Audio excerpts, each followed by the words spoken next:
பரிசுத்தமுள்ள பிதாவை உம்மை சோதரிக்கிறோம், துதிக்கிறோம் ராஜா. தேவாதி தேவனை உமக்கு நன்றி செலுத்துகிறோம்.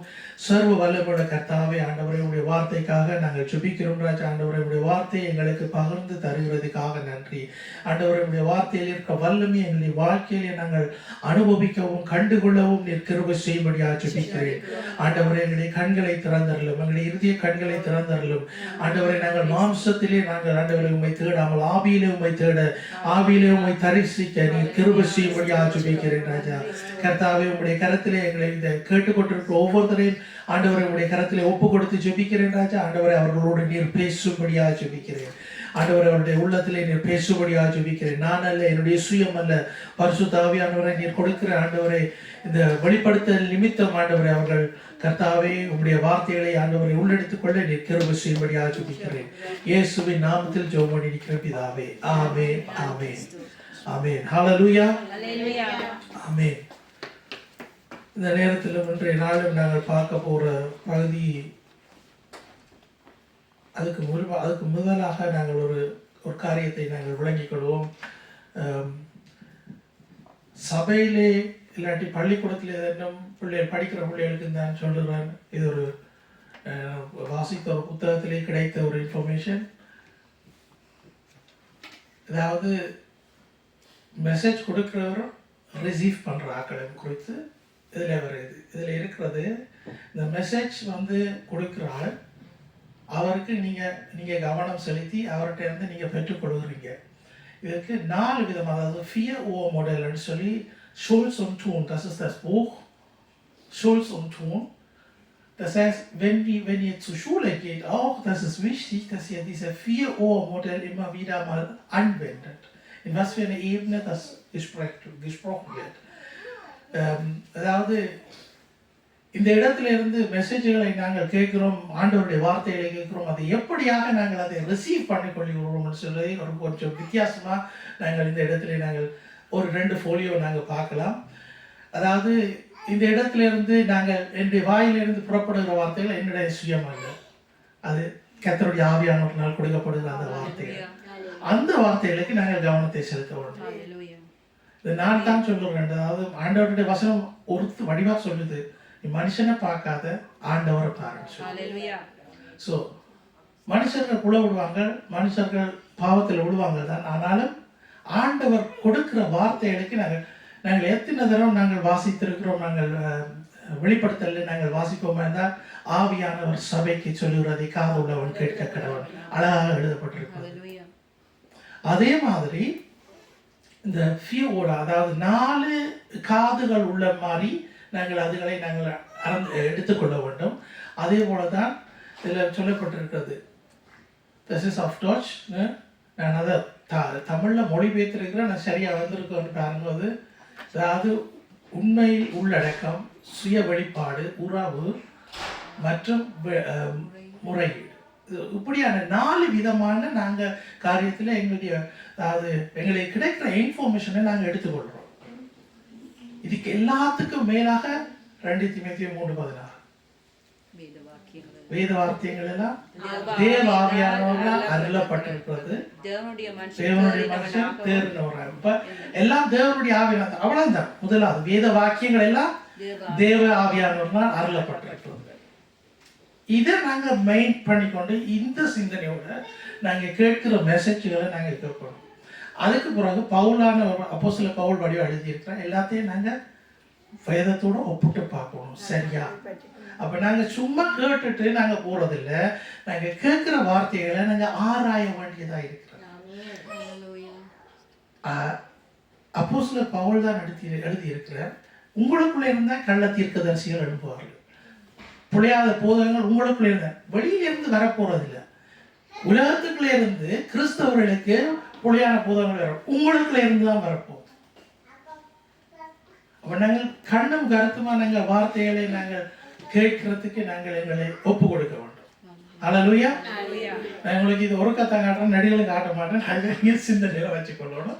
பிள்ளைகளுக்கு படிக்கிற பிள்ளைகளுக்கும் படிக்கிற நேரத்தில் நீங்கள் படிக்கிற இடத்துல யூனிவர்சிட்டிலையோ ஸ்கூல்லையோ என்ன மாதிரி நீங்கள் கவனத்துக்கு நீங்கள் எடுக்க வேணும்னு சொல்லி ஒரு நல்ல ஒரு சின்ன புத்தகம் தான், நல்ல இன்ஃபர்மேஷன்கள் அடங்கி இருக்குது, அதை நீங்கள் வாசித்துக் கொள்ளலாம். நாங்கள் அடுத்து நாங்கள் செய்திக்கு நாங்கள் கடந்து செல்வோம். இன்றைய செய்தியிலே நாங்கள் பார்க்குறோம், மோசே இஸ்ரவேலை நடத்திட்டு வரைக்கல மோசே கனக பாடுகளை படுகிறார். அந்த அதெல்லாம் ஆதி ஆரம்பத்திலேருந்து வாசிட்டு போய்க்கல உண்மையாகவே கொஞ்சம் நாங்களும் கூட ஃபீல் பண்ணக்கூடிய மாதிரி இருக்கு. மோசே எவ்வளவு பாடுகளை பட்டு இந்த ஜனங்கள் மத்தியிலே அவரை தாங்கக்கூடிய ஒரு பாத்திரமாக மாற்றி கடைசியாக அவருக்கு ஒரு வழி அமைக்கப்படுகிறது என்றால் நாங்கள் பார்ப்போம். அடுத்த வசனம் எண்ணாகமம் 11வது அதிகாரத்திலே 17வது வசனம் இப்படியாக சொல்லுகிறது. அப்பொழுது நான் இறங்கி அங்கே உன்னோடு பேசி, நீ ஒருவன் மாத்திரம் ஜனங்களின் பாரத்தை சுமக்காமல் என்னோடு கூட அவர்களும் சுமப்பதற்காக உன் மேல் இருக்கிற என் ஆவியை அவர்கள் மேல் வைப்பேன். ஆமென். உன்மேல் இருக்கிற என் ஆவியை அவர்கள் மேல் வைப்பேன். மோசே அந்த நாட்கள்ல எவ்வளவு கரைச்சல், ஒரு கொஞ்சம் ஜனம் இல்லை, எத்தனையோ கணக்கு ஜனங்கள் அவரோடு வாழ்கிறார்கள். அந்த நேரத்தில் அவருடைய மாமனார் கூட நீ இப்படி எல்லாம் செய்தா நீ சரி வர மாட்டா, ஒரு 100 பேருக்கு ஒரு தலைவனை, 10 பேருக்கு ஒரு தலைவனை, 50 பேருக்கு ஒரு தலைவனை ஏற்படுத்தி அவர்கள் அதுக்கு மேல் மிச்சமா இருக்கிற பிரச்சனைகளை உன்னிடத்தில் கொண்டு வரட்டும் சொல்லி அவர் கூட நல்ல ஒரு புத்திமதியை சொன்னார். அது கூட ஆண்டவரால் தான் கொடுக்கப்பட்டது. அது அப்ப பாருங்கள், அந்த இடத்துல நாங்கள் பார்க்கிறோம். இதுல முக்கியமாக நாங்கள் கவனிக்க வேண்டிய விஷயம் என்னென்றால், உண்மையில் இருக்கிற ஆவியை அவர்கள் மேல் வைப்பேன் என்று சொல்லி ஆண்டவர் வாக்கு கொடுத்தார். அப்ப மோசே இவ்வளவு காலமும் இந்த ஜனங்களை கொண்டு வரைக்கல, இவ்வளவு பிரச்சனைகள், இவ்வளவு நிந்தனைகள், இவ்வளவு அவங்க கேட்பாங்க, எங்களுக்கு இறைச்சியில் எங்களை திருப்ப எகிப்துக்கு கொண்டு போ, எங்களுக்கு தண்ணி இல்லை, எங்களை திருப்ப எகிப்துக்கு கொண்டு போன்னு சொல்லி எல்லாம் திரும்பவுமாக மோசேக்கு கரைச்சல் கொடுத்து கொண்டு இருந்தாங்க. ஆனால் அந்த நேரத்தில் ஆண்டவருடைய வார்த்தை மோசேக்கு இந்த இடத்திலே நாங்கள் வாசிக்கிறோம், உன்மேல் இருக்கிற என் ஆவியை அவர்கள் மேல் வைப்பேன். ஆண்டவர் எங்கள் மேல் இருக்கிற ஆவியை எங்களை பின்பற்றுகிறவர்கள் மேல் வைக்கிறார். அதாவது நாங்கள் ஒரு வழியாக அவர்களுக்கு ஒரு உதவியாகத்தான் நாங்கள் இருக்கிறோம். நாங்கள் இந்த பூமியில ரட்சிக்கப்பட்டிருக்கிறோம். நாங்கள் பூமியில ரட்சிக்கப்பட்டு ஆண்டவருக்கு ஏற்ற மாதிரிக்கு நாங்கள் வாழ்ந்துட்டு வரோம். எங்களின் பிள்ளைகள் இருக்கத்தான். ஆனாலும் நாங்கள் திருந்தி நாங்கள் ஆண்டவருடைய வார்த்தை எங்களோடு பேச நாங்கள் விடுகிற காரியங்களை விட்டு நாங்கள் பரிசுத்தத்துக்குள்ளாக நாங்கள் நடந்து கொண்டு வருகிறோம். அப்ப எங்களை கூட ஆண்டவர் தன்னுடைய ஆவியை எங்கள் மீது வைத்திருக்கிறார். அதே போலதான் நாங்கள் பார்க்கிறோம், மோசேயில் மீறி இருந்த அந்த ஆவியை எடுத்து நாங்கள் அடுத்த வசனத்தில் நாங்கள் கவனிக்கக்கூடியதாக இருக்கிறது. 25வது வசனம் இப்படியாக சொல்லுகிறது, அதில் 70 பேரை தெரிந்தெடுத்து அந்த 70 பேர் மேலே அதை வாசியுங்கள். கர்த்தர் மேகத்தில் இறங்கி அவனோட பேசி அவன் மேலிருந்த ஆவியை மூப்பராகி அந்த 70 பேர் மேலும் வைத்தார். அந்த ஆவி அவர்கள் மேல் தங்கின மாத்திரத்தில் தீர்க்க தரிசனம் சொன்னார்கள், சொல்லி பின்பு ஓய்ந்தார்கள். ஆமென், ஆமென். அவர்களுக்கு கொடுத்த அந்த ஆவியானவரின் நிமித்தம் அவர்கள் தீர்க்க தரிசனம் சொல்லி அவர்கள் ஓய்ந்தார்கள் என்று நாங்கள் வாசிக்கிறோம். ஆவியானவர் அவர்களிடத்திலே வந்தது நிமித்தம் அவர்கள் தீர்க்க தரிசனங்களை சொல்ல தொடங்கினார்கள். அவர்கள் இவ்வளவுக்கும் தங்களை பரிசுத்தமாக்கி கொண்ட ஜனங்கள். நாங்கள் பரிசுத்தத்தை குறித்து நாங்கள் ஆதியாகமத்திலிருந்து பார்த்துட்டு வருவோம்னா எத்தனை பலிகளை செலுத்த வேண்டியதாக இருந்தது என்று நாங்கள் கவனிக்கலாம். ஆசாரிப்பு கூடாரத்துக்கு போறதுக்கு முதல் எத்தனையோ பலிகளை செலுத்த வேண்டும். அதில் கூட ஆரோனுடைய 2 பேர் அவர்கள் மரித்தார்கள் என்று அவர்கள் தங்களுடைய சொந்த புத்தியிலே நடந்ததனாடி அவர்கள் மரித்துட்டார்கள். ஆண்டவர் சொன்ன கட்டளைக்கு அவர்கள் கீழ்ப்படியவில்லை. அப்ப பாருங்கள் எவ்வளவு பரிசுத்தம். இந்த பரிசுத்தத்தை நாடி இந்த ஜனங்கள் அந்த 70 பேரும் தேவனால் வழிநடத்தப்படுகிறார்கள். அந்த தேவனால் வழிநடத்தப்படுவது மாத்திரமல்ல, மோசேயிலே இருந்த அந்த ஆவியை அவர் எடுத்து அவர்கள் மீது வைத்து அவர்கள் கூட தீர்க்க தரிசனம் சொல்லி அவர்கள் வழிநடத்தப்பட்டு வருகிறார்கள். இது ஒரு உதவியா இருந்தது, மோசேக்கு ஒரு உதவியா இருந்தது. மோசே கொஞ்சம் ரெஸ்ட் பண்ணக்கூடியதா இருந்தது. இப்படியாகத்தான் நாங்கள் தொடர்ந்து நாங்கள் பார்க்க போகிறோம். எப்படியாக ஒவ்வொரு மனுஷர்களும் ஆதி ஆகமத்திலிருந்து நாங்கள், அதாவது பழைய பாட்டிலே நாங்கள் பார்க்கிறோம், பரிசுத்த ஆவியானவர் எப்படியாக ஜனங்களிடையே தன்னுடைய, அதாவது அந்தந்த நேரத்திலே அந்தந்த காலத்திலே அவர் அந்த கிரியை தேவனுக்குள்ளான அந்த கிரியைகளை நடப்பிக்கிறார்கள். நாங்கள் பழைய பாட்டில் நாங்கள் கவனிக்கக்கூடிய விஷயம் என்னென்றால் தேவன் தனக்கென்று சொல்லி எடுத்து பயன்படுத்துகிற பாத்திரங்கள் தேவாவியானவர்னால் வழி நடத்தப்பட்டார்.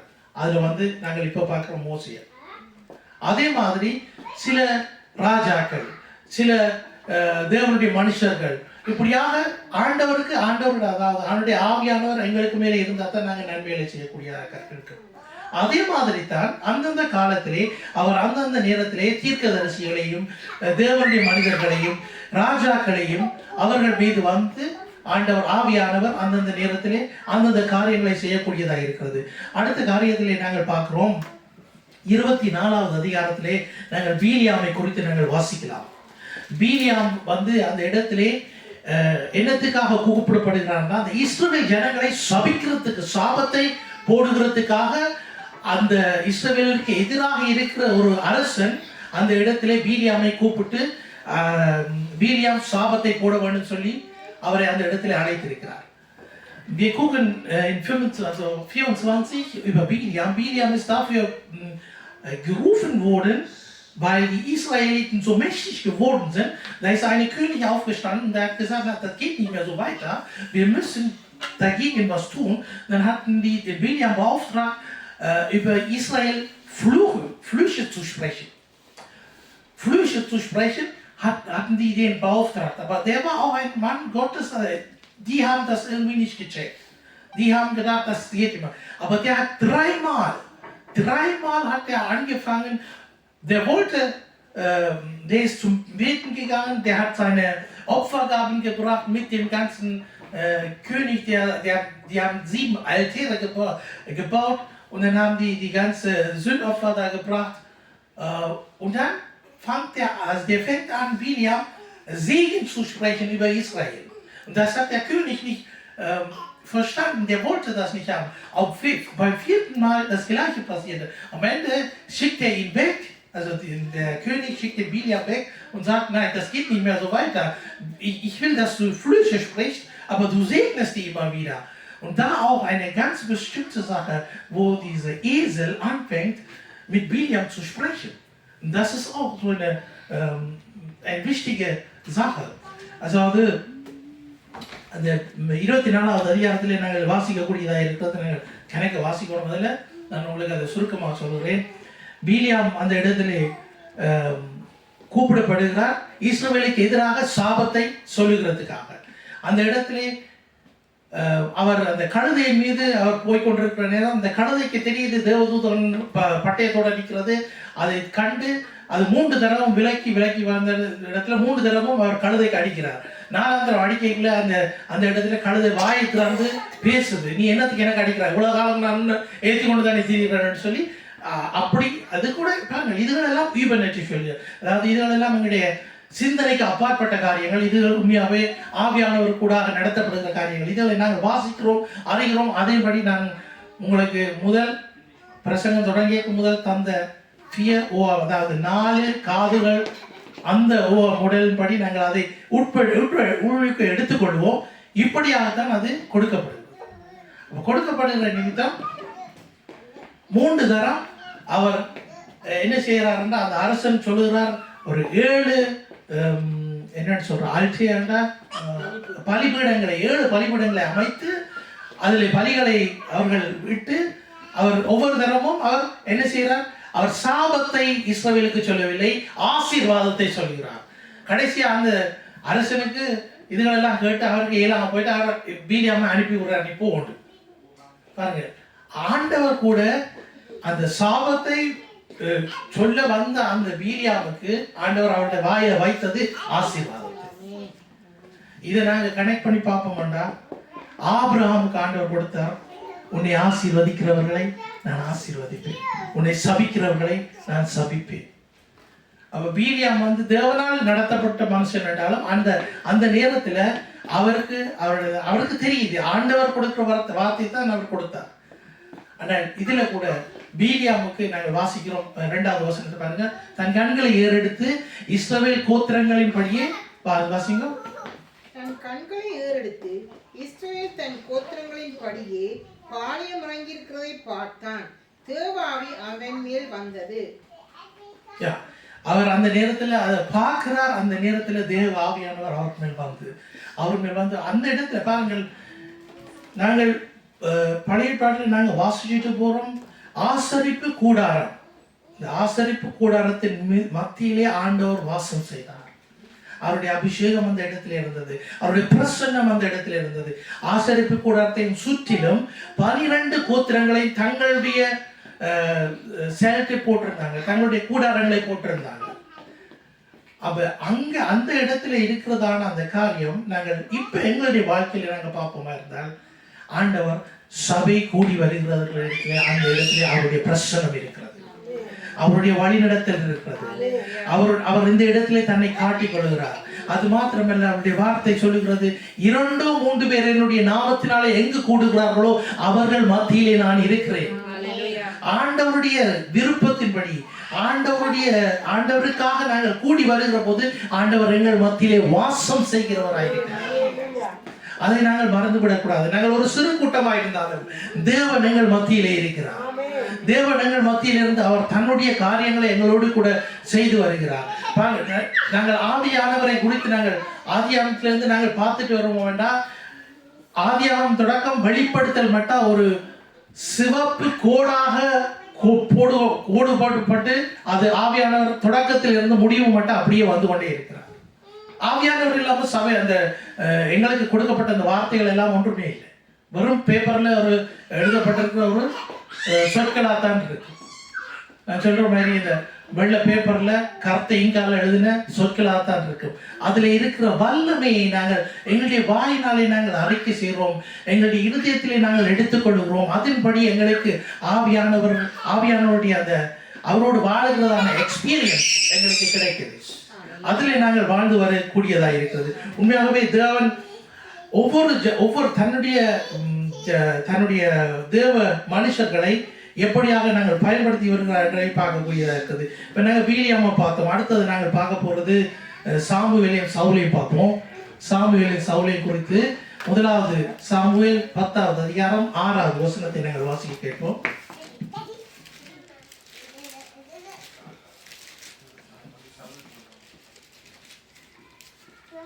அப்பொழுது கர்த்தருடைய ஆவி உன்மேல் இறங்குவார், நீ அவர்களோட கூட தீர்க்கதரிசனம் சொல்லி வேறு மனுஷனாவாய். ஆமென். ஹல்லேலூயா. எந்த நேரம் நாங்க வாசிக்கிறோம் பாருங்க, அப்பொழுது கர்த்தருடைய ஆவியானவர் உன்மேல் இறங்குவார், அப்பொழுது அவர்களோடு தீர்க்க தரிசனம் சொல்லி நீ வேறு மனுஷனாவாய். இந்த தீர்க்க தரிசனம் கொடுக்கிறதே ஆவியானவர். தீர்க்க தரிசனம் ஆண்டவர் ஆவியானவர் வந்தா தான் எங்களுக்கு இந்த தீர்க்க தரிசனம். அப்ப நாங்க அடுத்த ஸ்டெப்புக்கு போகணும். நாங்கள் தீர்க்க தரிசனங்களை உரைக்கணும்னா நாங்க இன்னும் நாங்க வாஞ்சிக்கணும். ஆண்டவருடைய வார்த்தையை நாங்க வாஞ்சிக்கணும், ஆண்டவர்கிட்ட கேட்கணும். லூக்கா 3வது அதிகாரம் 16வது வசனத்திலே நாங்கள் கடைசி பகுதியிலே வாசிக்கலாம். இயேசு கிறிஸ்து எங்களை ஆவினாலும் அக்கினினாலும் எங்களை அபிஷேகம் பண்ணுவார் என்று சொல்லி அந்த வார்த்தை சொல்கிறார். அப்ப நாங்கள் இயேசு கிறிஸ்துவை நாங்கள் அண்டி வாழுகிறோம். இயேசு கிறிஸ்துவை நாங்கள் இரட்சகராய் நாங்கள் ஏற்றுக்கொண்டோம். அவர் தான் எங்களுக்கு வழியாக அமைந்திருக்கிறார் என்று நாங்கள் அறிந்து கொண்டோம். ரோமர் 10:9-10வது வசனத்திலே நாங்கள் வாசிக்கிறபடி எங்களுடைய இருதயத்திலே நாங்கள் விசுவாசித்து எங்களுடைய வாயினாலே அறிக்கை செய்து நாங்கள் கிறிஸ்துவை நாங்கள் சொந்த இரட்சகராய் நாங்கள் ஏற்றுக்கொண்டோம். அவரை நாங்கள் ஏற்றுக்கொண்டது நிமித்தம் அவர் இந்த பூமியிலே வாழ்ந்து வந்து இந்த பூமியிலே அவர் செய்த அற்புதங்கள், அதிசயங்கள், அடையாளங்கள் எல்லாம் தேவ ஆவியானவர் கூடாக நடக்கப்பட்டது. அது மாத்திரமல்ல, அவர் போய்களை சொல்றார், நான் போறேன், உங்களுக்கு ஒரு தேற்றுவாளர் நான் இருக்கிறேன். அந்த நேரத்தில் கூட பேதுரு சொல்ல, இல்லை நீங்க போவேன்னா நீங்க இங்கே இருந்தோம், எங்களுக்கு ஒரு கூடாரம், மோசைக்கு ஒரு கூடாரம், எனக்கு ஒரு கூடாரம் போட்டு நாங்க இங்கே இருப்போம் பாருங்க. ஆனா ஆண்டவருடைய சித்தம் அவர் திரும்பவுமாக பிதாவின் இடத்திலே போகணும். அவர் வலது பாசத்தில் இருந்து எங்களுக்காக அவர் பிரார்த்திக்கிற தேவனாயிருக்கிறார். ஹல்லேலூயா. இப்படிப்பட்ட ஒரு தேவன் எங்களுக்கு இருக்கிறார். அவர் தன்னுடைய ஆவியை எங்களுக்கு கொடுத்திருக்கிறார். நாங்கள் இதில் பார்க்கிறது போல, அப்பொழுது கர்த்தருடைய ஆவி உன்மேல் இறங்குவார், நீ அவர்களோடு கூட தீர்க்க தரிசனம் சொல்லி வேறு மனுஷனாக. So, wir können in Samuel und Saul auch ein Beispiel nehmen, wo auch das Gottesgeist auf ihn kommt und dass du mit ihm verkündet, ne, dass du die prophetische Sache dann offenbart. Das können wir dann hier auch nochmal sehen.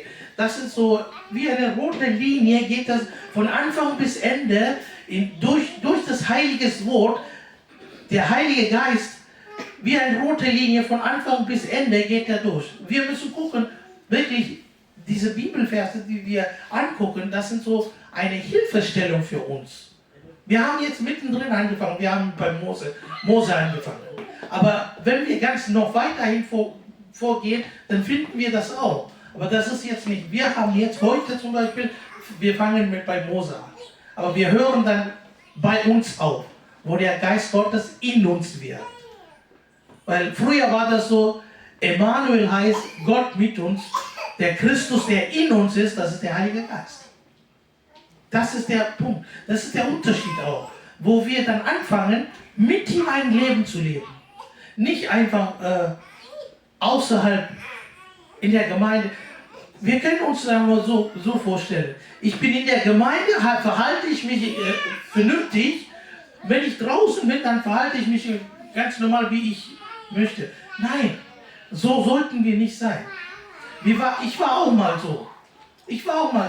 Aber wenn das Wort Gottes immer mit mir spricht, dann habe ich mich geändert. Ich bin nicht bei der Arbeit irgendwo anders so, da verhalte ich mich anders und zu Hause verhalte ich mich anders und dann in der Gemeinde so tun, als ob ich der Heilige wäre. Nein, so eine Fassade brauchen wir nicht. Wir müssen mit Gottes Geist ständig leben. Wandeln im Geist heißt das, dass wir immer wieder mit dem Gottesgeist zusammenleben. Er macht uns rein. Er gibt uns Kühnheit. Er gibt uns die Freiheit auch, in Christus so zu leben, wie das Wort uns beschrieben wird. அதாவது எங்களுடைய வாழ்க்கையிலே நாங்கள் வீட்டில் ஒரு வாழ்க்கை, சபையில் ஒரு வாழ்க்கை, வேலைத்தளத்தில் ஒரு வாழ்க்கையாக இருக்காம எந்த நேரமும் பரிசுத்த ஆவியினால் நாங்கள் வழிநடத்தப்படுவோம். அதில் இருக்கிறதான சாட்சியை காணுகிறவர்கள் தான் சொல்லுவாங்க, உண்மையாகவே ஆண்டவருடைய ஆவியானவர் மனக்கிலே இருக்கிறார், ஆண்டவரால் இவன் வழிநடத்தப்படுகிறார், ஆண்டவர்கிட்ட பிள்ளை, இவங்க கிறிஸ்தவங்க, இவங்க உண்மையாகவே கிறிஸ்தவங்கன்னு சொல்லுவாங்க. இதே கூட நாங்கள் ஒவ்வொருவருடைய வாழ்க்கையில நாங்கள் பார்க்கக்கூடியதாக இருக்குது. அவர்கள் கூட எல்லாம் இந்த நாங்கள் பார்க்கிற ஒவ்வொருத்தரும் எல்லாரும் பரிசுத்தவங்கள் இல்லை. அவர்கள் ஏற்கனவே பிள்ளைகள் விட்டிருந்தார்கள், அவர்கள் பாவத்தில் இருந்தார்கள். அவர்களும் மாறித்தான் ஆண்டவர் அவர்களை எடுத்து பாவிக்கக்கூடியதாக இருக்கிறார். தாவீது கூட பாருங்கள், தாவீது கோலியாத்தை வெட்டி அந்த இதுகளெல்லாம் முடிச்சா பிறகு திரும்பவும் பாவத்தில் விடுகிறார். பாவத்தில் விழுந்து திரும்பவும் அவர் ஆண்டவரிடத்தில் கேட்கிறார். நாங்கள் போன 2-3 கிழமைக்கு முதல் பார்த்தோம், ஈசோப்பினால் என்னை கழுவ நினைக்கல. அப்போ அவர் என்ன நீங்க நினைக்கிறீங்களா, கோலியாத்தை வெட்டைக்கு முதல் அவர் பாவத்தில் விழுந்தார், அதுக்கு பிறகுதான் ஈசோப்பில். அதுக்கு பிறகுதான் எத்தனையோ கணக்கு வேணாம். பேதுருவை குறித்து பார்க்கல ஆண்டவர் சொல்லுறார், ஆண்டவர் எத்தனை நேரம் பேதுருவுக்கு எத்தனையோ தரம் அட்வைஸை கொடுத்து இப்படித்தான் நடக்கணும்னு சொல்லி. ஆனால் பேதுருவை போல ஒரு பாத்திரம், பேதுருவை சில போதகர்மார்கள் போதகத்தில் பிரசங்கத்தில் நினைக்கல, அவரை குற்றமாயும் கூட பார்ப்பாங்க. ஆனால் அவர் குற்றமான இல்லை. அவர் கூட இந்த 3 தரம் ஆண்டவர் மறுதளிச்சார். அப்போ நாங்கள் திறமான ஆக்கள் இல்லை. நாங்களும் எத்தனையோ பாவங்களுக்குள்ள, எத்தனையோ பிரச்சனைகளை, எத்தனையோ தடவை நாங்கள் ஆண்டவருடைய கிருபை எங்களை காத்து வருகிறோம். நாங்கள் கிருபையின் காலத்தில் மீட்கப்பட்டவர்கள்.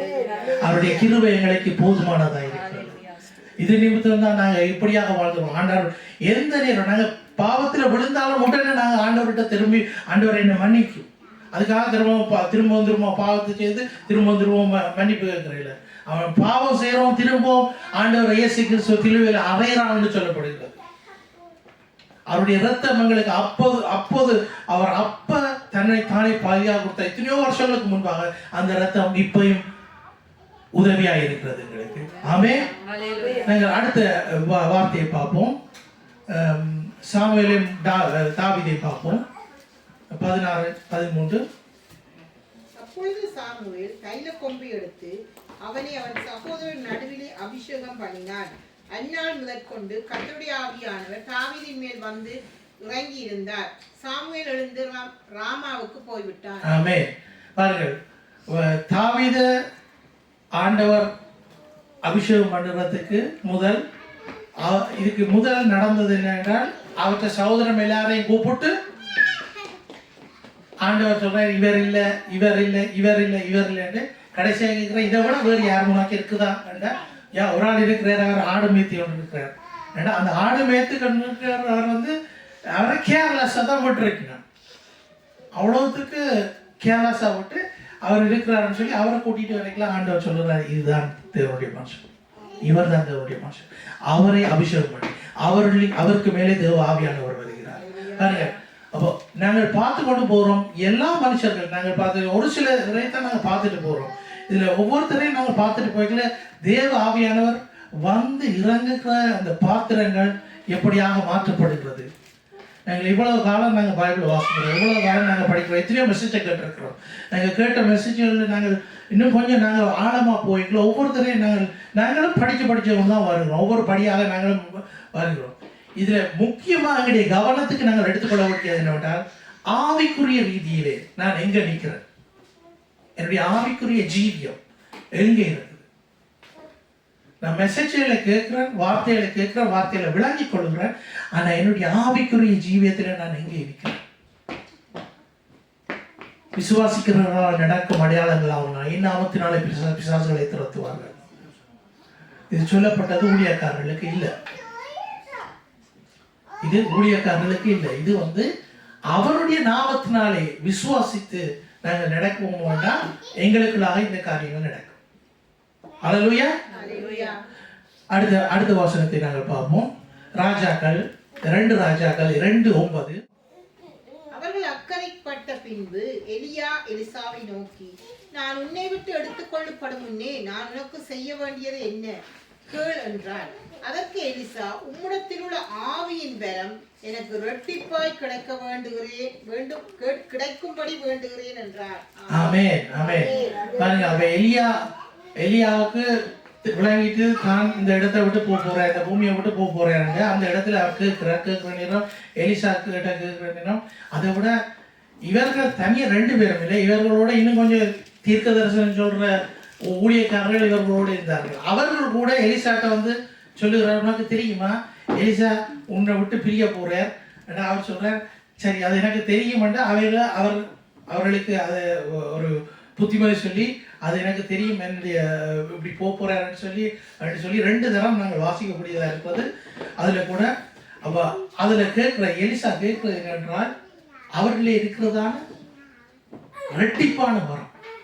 இரட்டிப்பான வரத்தை ஆவியானவர் அவருக்கு கொடுத்த அந்த இரட்டிப்பான வரத்தை தனக்கு வேணும்னு சொல்லி அவர் கேட்கிறார்.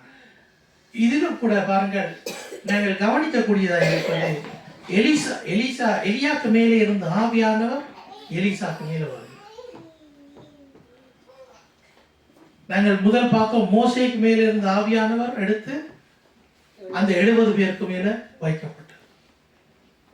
ஒரே ஒரு ஆவியானவர். அதுக்காக அவர்கிட்ட இல்லை,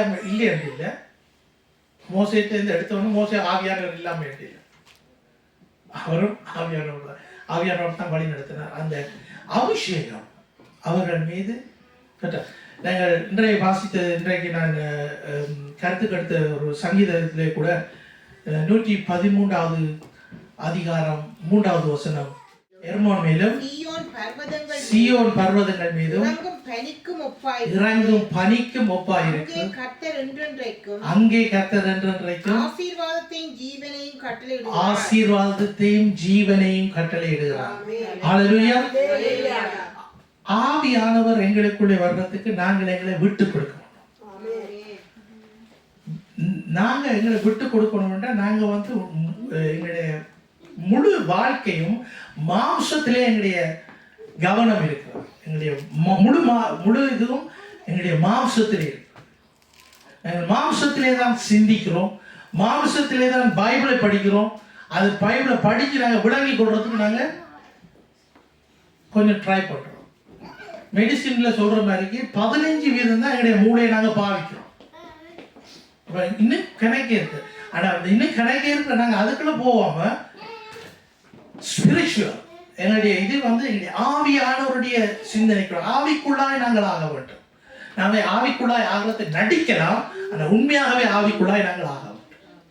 பரிசுத்தமாய் வாழ நான் நடிக்கலாம், பரிசுத்தம் ஆண்டவரிடத்துல தான் எனக்கு கிடைக்கும்.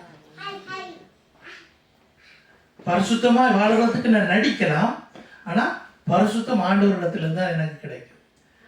அதே போலதான் ஆவிக்குரிய ஜீவியத்தை ஒரு மனுஷனை எடுப்போமா இருந்தால் ஆவி, ஆத்மா, சரீரம் என்று சொல்லி 3 வகையாக பிரிக்கிறார்கள். ஆனா கூடுதலா எல்லாருக்கும் தெரிஞ்சது என்னன்னா, நான் மாம்சத்துல நான் தான் போறேன், நான் தான் வாழ்றேன், நான் தான் இருக்கிறேன், எனக்கு எனக்கு எனக்கு எனக்கு தா தா தா எல்லாம். ஆண்டவரிடத்துல ஆண்டவர் சொன்னா, நீ மாம்சத்துல நீ வந்து பரலோகத்துக்கு போற இல்லை, மாம்சமும் இரத்தமும் பரலோகத்துக்கு போறதில்லை. எங்களுக்குள்ள இருக்க ஆவிதான் தேவனிடத்துல போறது.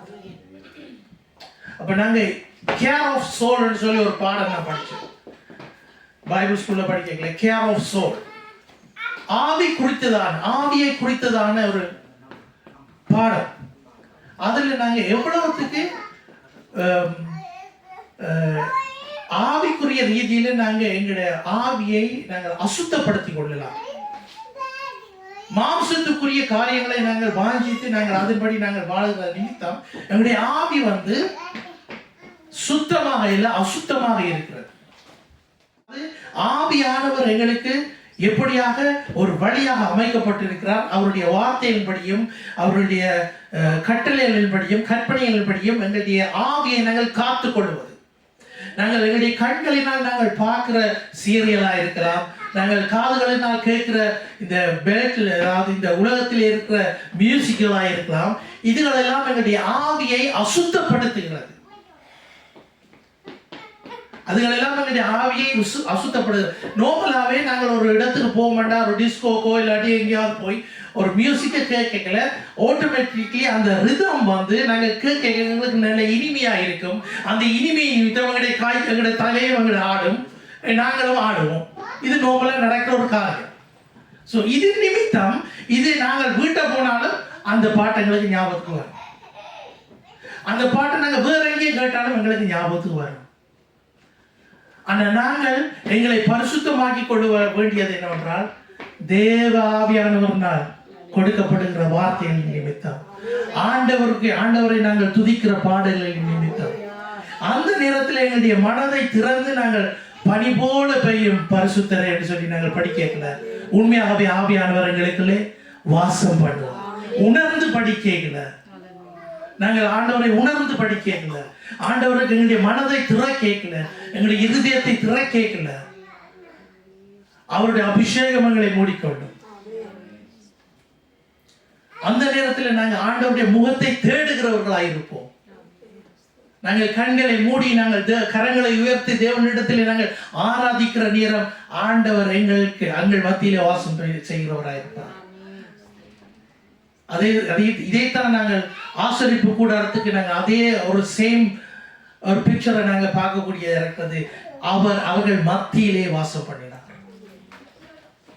அப்ப ஆவிக்குரிய ரீதியில நான் ஆண்டவரை தேடணும், நான் மாம்சத்தில நான் தேடக்கூடாது. நாங்க வாசிக்கிற இந்த வசனங்கள், இந்த கேட்கிற வசனங்கள் எப்படியாக எலிசாவுடைய இரட்டிப்பான ஆசீர்வாதத்தை, இரட்டிப்பான ஆவியானுடைய வழிநடத்தலை கேட்டது போல நாங்கள் அடுத்த காரியத்தை நாங்கள் பார்ப்போம்.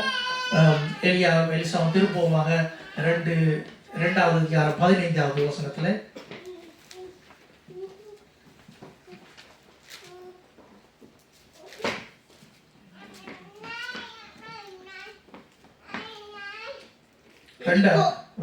எரிகோவில் பார்த்து கொண்டு நின்ற தீர்க்கதரிசிகளின் புத்திரர் அவனை கண்டவுடனே எலியாவின் ஆவி எலிசாவின் மேல் இறங்கி இருக்கிறது என்று சொல்லி அவனுக்கு எதிர்கொண்டு போய் தரை மட்டும் குனிந்து அவனை வணங்கி. ஆமென். பாருங்கள், எலியாவோட ஆவி எலிசா மேல இறங்கி இருக்கிறதை அவர்கள் கண்டார்கள். அவர்கள் காணக்கூடியதா இருந்தது. என்னன்னா, தேவனுடைய மனுஷர்கள் பயன்படுத்தப்படும் போது தேவன் தனக்கென்று சொல்லி ஒரு பாத்திரத்தை எடுத்து பிரயோஜனப்படுத்தும் போது மற்றவர்கள் அதை காண்பார்கள்.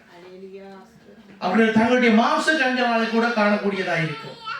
கண்டு அவர்கள் உண்மையாகவே இந்த மனுஷன் தேவ ஆவியானவரால் பயன்படுத்தப்படுகிறார், தேவ ஆவியானவர் இவரோடு கூட இருக்கிறார் என்பதை அறிந்து கொள்ளக்கூடிய ஒரு அறிவை அவர்கள் பெறுகிறார்கள்.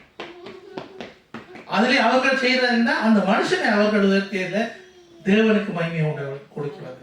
தேவனுக்கு மகிமையை கொடுக்கிறது என்னென்றால், நான் அல்ல, தேவனுக்கு மகிமையை கொடுக்கிறோம். அவ்வளவுக்கு நாங்க அந்த ஆவியானவர் எங்களுக்குள்ள ஃப்ரீயாக எங்களோட ஆப்ரேட் பண்ணுறதுக்கு நாங்கள் எங்களை ஓப்பன் பண்ணோம், எங்களுடைய ஹார்ட் ஓப்பன் பண்ணோம். நாங்கள் அவரை வர வைக்கணும், நாங்கள் அவரை எங்களுடைய வாழ்க்கையில் நாங்கள் அவரை இணைத்துக் கொள்ளணும். எத்தனையோ காரியங்கள் இந்த பூமியில் ஒரு உதாரணமாக கொடுக்கப்படுற எத்தனையோ தேவ ஜனங்கள், தேவ மனிதர்கள் எல்லாம் நல்ல நல்ல புத்தகங்கள் எல்லாம் எழுதியிருக்காங்க. ஆனால் எங்களோட கையில் இருக்கிற புத்தகங்களை காணும், அதில் இருக்கிறது காணும். அதில் இருக்கிற அதை ஒரு வாஞ்சியோடு கூட உண்மையாகவே எங்களுக்கு உலகப்படுத்தும். ஆண்டவரே, உங்களுடைய வேதத்தின் ஆழங்களையும் உங்களுடைய வேதத்தின் ரகசியங்களையும் நான் பெற்றுக்கொள்ள, அதை பற்றி அறிந்து கொள்ள நீர் எனக்கு வாழ்க்கை வழியை அமைத்து தாரணும்னு சொல்லி, அப்படி அதாவது ஒரு இடத்துல இருந்து படிக்கிறதுக்கு ஒரு டைம் இருக்கு. அந்த படித்த வேலை நாங்கள் இன்னொருத்தருக்கு கற்றுக் கொடுக்கறதுக்கு ஒரு டைம் இருக்குது. அதே மாதிரி தான் அப்போ நாங்கள் பெற்றுக்கொண்டிருக்கிற இந்த ஞானம், தேவ வார்த்தையிலிருந்து நாங்கள் பெற்றுக் கொடுக்கிற ஞானத்தை நாங்கள் மற்றவர்களுக்கு நாங்கள் கற்றுக் கொடுக்கிறோம். கற்றுக் கொடுக்கிறதுல மற்றவர்களும் இந்த நன்மையை அடைந்து கொள்கிறார்கள். அல்லேலூயா. வாசிப்போம். அப்பொழுது கர்த்தருடைய ஆவியானவர் கிதியோன் மேல் இறங்கினார். அவன் எக்காளம் ஊதி அபியேசிரியரை கூப்பிட்டு தனக்கு பின் செல்லும்படி செய்து. கிதியோனோட கதை எத்தனை பேர் வாசிச்சிருக்கீங்க? கிதியோன் தான் தனிய ஒரு ஆள் எல்லாத்துக்கும் மாடி பார்த்து கொண்டு நின்றவர். அவர் அந்த இடத்துல கேட்கல, அதாவது இஸ்ரவேலுடைய அவர்களுடைய பயிர்கள் எல்லாத்தையும் களவெடுக்கிறதுக்கு மற்றவர்கள் வந்து அந்த இடத்துல வரைக்கல. கிதியோன் தனியே அந்த இடத்துல நின்று அவர் அதை பாதுகாத்து கொண்டிருக்கிறார். தன்னிட இடத்துல ஒருத்தரும் களவெடுக்கணும்னு சொல்லி அந்த நாங்கள் குறிப்பாக நான் உங்களுக்கு சொல்லுவோம், உங்கள் ஃபேர் தான் அதுக்கு எழுதப்பட்டிருக்கிறது. அந்த நேரத்தில் கூட அப்பொழுது கர்த்தருடைய ஆவியானவர் கிதியோன் மேல் இறங்குகிறார். கிதியோன் தனியே நின்றாலும் ஆண்டவருடைய ஆவியானவர் அவருக்கு துணையை நின்று அந்த காரியங்கள் எல்லாம் அவர் கடந்து போறதுக்கான ஒரு வழியை ஆயத்தப்படுகிறது. சிம்சோனை பற்றி அறிவோம். சிம்சோனை பற்றியும் அவரும் அப்படித்தான். கர்த்தருடைய ஆவியானவர் அவர் மேல் வந்தார். அந்த வந்து அவர் அவருடைய வாழ்க்கை அவருக்கு கொடுக்கப்பட்ட அந்த டைம்ல அவர் செய்த காரியங்களை அவர் செய்தார். இப்படியாக நாங்கள் ஒவ்வொருத்தராக நாங்கள் பார்த்துட்டு வருகிறோம். இப்போ நாங்கள் ஜோவேலுக்கு வருவோம். ஜோவேல் புஸ்தகத்திலே 2வது அதிகாரம் 28வது வசனம் சொல்லுகிறது. ஆனால் சர்ச்சில் வந்து 3வது அதிகாரம் 1வது வசனம். அதற்கு பின் நான் மாம்சமான யாவர் மேலும் என் ஆவியை ஊற்றுவேன். அப்பொழுது உங்கள் குமாரரும் குமார்த்தியர்கள் தீர்க்க தரிசனம் சொல்லுவார்கள், மூப்பர்கள் சொற்பனங்களை காண்பார்கள், உங்கள் வாலிபர்கள் தரிசனங்களை காண்பார்கள். நல்ல அருமையான வசனம். இந்த வசனம் எங்களுடைய வாழ்க்கையில நிறைவேறும். அப்ப நாங்க இன்னும் ஆண்டவரை இன்னும் கிட்டி சேர்றதுக்கு இடம் இருக்கு. எங்களுக்கும் அவருக்கும் இடையில இருக்கிறதான இடைவெளி இன்னும் பெருசா தான் இருக்குது. நாங்க இன்னும் ஆண்டவருக்கு நாங்க கிட்டி சேரணும். அதாவது சொல்லி இருக்கப்படி ஆவியான மாம்சமான யாவர் மேலும் என்ன ஆவியை ஊற்றுவேன். அப்பொழுது உங்கள் குமாரர்கள் குமார்த்தியர்கள் தீர்க்க தரிசனம் சொல்லுவார்கள். தீர்க்க தரிசனம் சொல்லுவார்கள். அப்ப பிள்ளைகள் வந்து குமாரத்திகள் தீர்க்க தரிசனம் சொல்லுறதுக்கு தங்களை ஒப்பு கொடுக்கணும். அவர்கள் வாஞ்சிக்கணும். ஆவியானவருடைய வழிநடத்தல் அந்த லைனுக்களால் வரணும். அந்த லைனுக்களால் வராட்டிக்கு ஆவியானோட அபிஷேகம் கிடைக்க போறதில்லை. நடக்க போற காரியங்களை குறித்து ஆண்டவர் உங்களுக்கு காட்ட மாட்டார். நாங்க எல்லாரும் அப்படியே ஒரு ஸ்டாண்ட் பை கிறிஸ்டினா அப்படியே இருப்போம். தானியேல் புஸ்தகத்தில் சொன்னபடி நீங்க எங்களை நெருப்புக்குள்ள போட்டாலும் நீங்க போட்டாலும் போடாம விட்டாலும் நாங்க உங்களோட என்னன்னு அதற்கு எடுத்து வாசிங்க. அப்படியான ஒரு ஒரு ஒரு உறுதி, ஒரு விசுவாசம் எங்களுக்கு தேவை. அப்ப நாங்க அவ்வளவுக்கு நாங்க ஆண்டவரை நாங்க நெருங்க மாட்டோம். நாங்க இன்னும் ஆண்டவரை ஆவியானவரை நெருங்கி நடக்கிறதுக்கு இடம் இருக்குது. 3வது அதிகாரம் நினைக்கிறேன்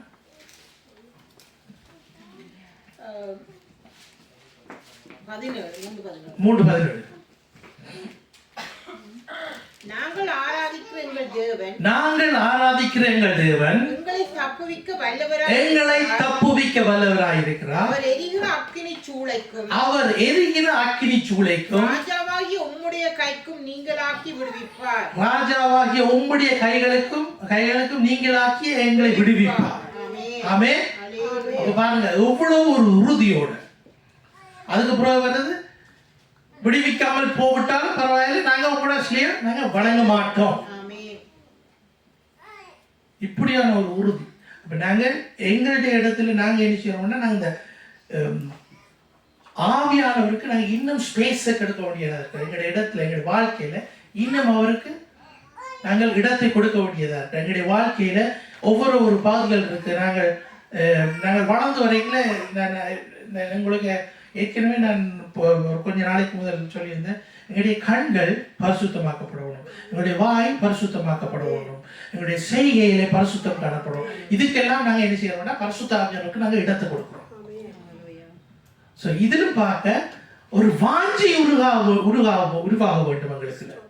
உண்மையாகவே பரிசுத்த ஆவியானவரை தேடுகிறதான ஒரு வாஞ்சை. இயேசு கிறிஸ்து எங்களோட இல்லை. இயேசு கிறிஸ்து ஆண்டவர் ஆவியார், அவர் ஆவியாய்த்தான் எங்களுக்குள்ளே வாசம் செய்கிறார். அவர் எங்களுக்கு வழியை அமைத்தார். அவர் பெருகவும் நாங்கள் சிறுகவும் வேண்டும். அவர் பெருகவும் நாங்கள் சிறுகவும் வேண்டும். எங்களுக்குள்ளே ஆவியானவர் எங்களை எப்படியாக இன்னுமாய் வழி நடத்தணும். அப்ப நாங்க எந்த நேரம் அவருடைய சிந்தனையா இருக்கணும். அவர் தான் எங்களை வழி நடத்துவார். நான் சொன்ன மாதிரி ஆதியாகமம் தொடக்கம் வெளிப்படுத்தல் மட்டும் ஒரு ரெட் லீனிய ஒரு லைனா ஆவியானவர் போய்கொண்டே இருக்கிறார். அதுக்குள்ள வந்து நாங்க ஜாயின் பண்ணினா தான் எங்களுக்கு சரியான இடத்துக்கு நாங்க போவோம். ஆமே. 2 வசனத்தை நம்ம பார்ப்போம். அப்போஸ்தலர் 2:16 தீர்க்கதரிசியாகிய ஜோவினால் உரைக்கப்பட்டது இது நடந்திருக்கிறது. அதாவது ஜோவேல்ல சொல்லப்பட்ட போல தீர்க்கதரிசி, ஜோவேல் கூட ஒரு தீர்க்கதரிசி தாங்க. நாங்கள் தீர்க்கதரிசியை குறித்து பார்த்தோம். ஏசாயா ஒரு பெரிய தீர்க்கதரிசி. ஏசாயா, எசேக்கியல், தானியேல் அவர்களுக்கு பின்னுக்கு வர்ற எல்லாம் சின்ன தீர்க்கதரிசிகள். ஆனா சின்ன தீர்க்கதரிசிகள் அவர்கள் சின்ன காரியங்களை சொன்னார். அவர்களும் தீர்க்கதரிசிகள், அவர்களும் தேவனுடைய ஆவியினால் வழிநடத்தப்பட்டவர்கள். அவர்களுக்குள்ளே இருந்து தீர்க்க தரிசனங்கள் தான் உரைக்கப்பட்டது. ஆமே.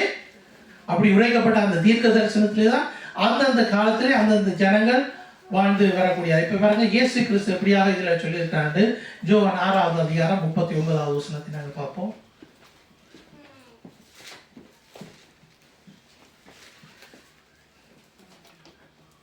அவர் எனக்கு தந்தவைகளில் ஒன்றையும் நான் இழந்து போகாமல் கடைசி நாளில் அவைகளை எழுப்புவதே என்னை அனுப்பின பிதாவின் சித்தமாய் இருக்கிறது. ஆமென். ஹல்லேலூயா. அவர் எனக்கு தந்தவைகளை ஒன்றை ஆகிலும் நான் இழந்து போகாமல் கடைசி நாட்களே அவை எழுப்புவதே என்னை அனுப்பின பிதாவின் சித்தமாய் இருக்கிறது. அப்ப நாங்க பரிசுத்த ஆவியானவரோட நாங்க வாழுகிற நாடி நாங்க பிதாவை மறந்துடுறோம் இல்லை. பரிசுத்த ஆவியானவரோட நாங்க வாழ்ந்து கொண்டிருக்கிற நாடி நாங்க இயேசுவை மறந்துட்டோம் இல்லை. நாங்கள் 3 பேரையும் எங்களுடைய வாழ்க்கையில நாங்கள் எந்த நேரமும் அவர்களை நாங்கள் நினைத்துக் கொள்வோம். அவர்களோடு நாங்கள் வாழ்கிறோம். அதாவது ட்ரினிட்டியை நாங்கள் அதை நாங்கள் விளங்கி கொள்கிறதுக்கு ஒரு வாய்ப்பு இதுதான். ட்ரினிட்டியை நாங்கள் பிதா எங்களுக்காக எல்லாவற்றையும் செய்து முடிச்சிடறார் குமாரனுக்கூடாக. ஆனா பரிசுத்த ஆவியானவர் எங்களோடு இருக்கிறார். அதை நிறைவேற்றுறது, எங்களை தான் அவர்கிட்ட கொண்டே சேர்க்கிறது. அப்ப நாங்கள் இப்படியாக நாங்கள் பார்த்துக் கொள்வோமா இருந்தால் எங்களுக்கு கொஞ்சம் விளங்கி கொள்ளும். இதை குறித்து அநேக பிழையான போதகங்கள் உண்டு. அநேகர் பிரச்சனைப்பட்டு கொண்டே இருக்கிறார்கள். ஆனா அது இந்த விளக்கம் வரமாட்டா, இந்த ஞானம் பிறக்க மாட்டா. இந்த ஞானம் அவர்கிட்ட இருந்தால் பிறக்குது. இந்த ஞானம் பிறக்க மாட்டா. நாங்க எங்கட கிரைஸ்டுக்குள்ள தான், நாங்க எங்கட வட்டத்துக்குள்ள தான் நாங்கள் சுற்றி கொண்டிருப்போம். எங்களுடைய வட்டத்துக்குள்ள எங்களுக்கு தெரிஞ்ச மாதிரி மூளையால நாங்கள் யோசிச்சு இப்படித்தானு சொல்லி நாங்கள் சொல்லாம ஆவியால நாங்கள் யோசிக்கப்பட வேண்டும். ஆவியால நாங்கள் கற்றுக்கொள்ள வேண்டும். ஆவியின் காரியங்களை நாங்கள் இதுக்கு பிறகு நாங்கள் ஆவியின் கனிகளை குறிச்சு பார்க்கலாம், ஆவியின் வரங்களை குறிச்சு பார்க்கலாம். இதுகளெல்லாம் மரத்துக்கும் செடிக்கும் கொடுக்கப்படல, மனுஷனுக்கு கொடுக்கப்பட்ட காரியம். மனுஷனுக்கு தான் ஆண்டவர் கொடுத்திருக்கிறார். நான் உங்களுக்கு வரங்களை தருவேன், உங்கள் ஆவியின் கனிகள் உங்களுக்குள்ள இருக்கும்னு சொல்லி. அப்ப இது வேறு யாருக்கு மட்டும் சொல்லி இவ்வளவுத்துக்கு நாங்கள் கண்ணும் கருத்துமா ஆண்டவருடைய வார்த்தையில நாங்கள் கவனமா இருக்க வேணும்னு சொல்லி நாங்கள் பாருங்க. கடைசியாக இந்த வார்த்தையை பார்ப்போம். 3:17 2 கொரிந்தியர் 3:17 கர்த்தரே ஆவியானவர், கர்த்தருடைய ஆவி எங்கேயோ அங்கே விடுதலை உண்டு. நாங்க எல்லாருமா சொல்லுவோமா? நாங்க கர்த்தரே ஆவியானவர், கர்த்தருடைய ஆவி எங்கே உண்டோ அங்கே விடுதலை உண்டு. அப்ப என்னுடைய வீடு ஆவியானவர் எனக்குள்ளே வாசம் செய்கிறாரு. கொரிந்தியர்ல நாங்க பார்க்கிறோம், நீங்கள் தேவனுடைய ஆலயமா இருக்கிறீர்கள். என்னுடைய வீட்டுல விடுதலை வேணும்டா அவர் எனக்குள்ள வேணும். ஹல்லேலூயா. இது என்னுடைய உடல்ல, என்னுடைய மற்ற நாங்க சர்வசாதாரணமா எடுக்கிற எங்களுடைய 4 சிவர், அந்த வீட்டிலையும் ஆவியானவர் இருக்க வேணும்டா அந்த வீட்டுல வாழுகிற ஒவ்வொருத்தருக்குள்ளேயும் ஆவியானவர் தேவைப்படுகிறார். அப்பதான் ஒரு விடுதலை உண்டு, அந்த வீட்டுல ஒரு சமாதானம் உண்டு, ஒரு சந்தோஷம் உண்டு. அப்ப தேவனை தரிசிக்கிற மகனோ மகளோ அதே மாதிரி அவர்கள் இணைந்து வாழுகிறதான, அவர்களோடு இருக்கிறதான புருஷனோ மனைவியோ அவர்களும் ஆவியானவரினால் வழிநடத்தப்பட வேண்டும். ஹல்லேலூயா. தேவனுக்கு மகிமை உண்டாவதாக. நாங்கள் எழுந்து நின்று நாங்கள் ஜெபம் செய்வோம். ஆண்டவர் தந்த இந்த அருமையான வார்த்தைகளுக்காக நாங்கள் ஜெபம் செய்வோம் அவரை. ஹல்லேலூயா. ஸ்தோத்திரம் ஆண்டவரே. Thank you Jesus. Hallelujah. Thank you Jesus. நாங்கள் எல்லாரும் ஜெபம் பண்ணுவோம். பரிசுத்தமுள்ள பிதாவே, உம்மை ஸ்தோத்திரிக்கிறோம், துதிக்கிறோம் ராஜா. தேவாதி தேவனே, உமக்கு நன்றி செலுத்துகிறோம். சர்வ வல்லவரே, உம்மை ஸ்தோத்திரிக்கிறோம், துதிக்கிறோம் ராஜா. ஆண்டவரே, நீர் தந்த வெளிப்படுத்தலுக்காக நன்றி. ஆண்டவரே, நீர் தந்த வார்த்தைகளுக்காக நன்றி. ஆண்டவரே, உம்முடைய வார்த்தை ஆண்டவரை நாங்கள் உட்கொண்டு அதன்படி வாழ நீர் கற்றுத் தருகிறதுக்காக நன்றி செலுத்துகிறோம். கர்த்தாவே, உம்முடைய கரத்திலே எங்களை முற்று முழுதுமாக ஒப்புக் கொடுக்கிறோம் ராஜா. எங்களுடைய குறைகள் எல்லாவற்றையும் நீக்கி எங்களை நிறைவாக மாற்றுகிற பரிசுத்த ஆவியானவரே, நீர் எங்கள் மத்தியிலே இருக்கிறதுக்காக நன்றி. நீர் எங்களுக்குள்ளே வாசம் செய்கிறதுக்காக நன்றி செலுத்துகிறோம். சர்வ வல்லவரே, உம்முடைய கரத்திலே எங்களை முற்று முழுதுமாக ஒப்புக் கொடுக்கிறோம். எங்களுடைய சிந்தனைகள், யோசனைகள், எங்களுடைய பேச்சிலே எல்லாத்திலையும் பரிசுத்தம் காணப்பட கிருபை செய்வீராக ராஜா. ஆண்டவரே, உமக்கென்று ஆண்டவரே நாங்கள் எழும்பி பிரகாசிக்க கிருபை செய்யும்படியாக ஜெபிக்கிறேன் ராஜா. ஆண்டவரே, உம்முடைய கரத்திலே எங்களை முற்று முழுதுமாக ஒப்புக் கொடுக்கிறோம் ராஜா. ஆண்டவரே, எங்களையும் எங்களுக்கு கூட்டான எல்லாவற்றையும் ஒப்புக் கொடுக்கிறோம். உம்முடைய சித்தம் இல்லாமல் ஒன்றும் நடக்கக்கூடாது என்று இயேசுவின் நாமத்தினாலே நான் கட்டளையிடுகிறேன் ராஜா.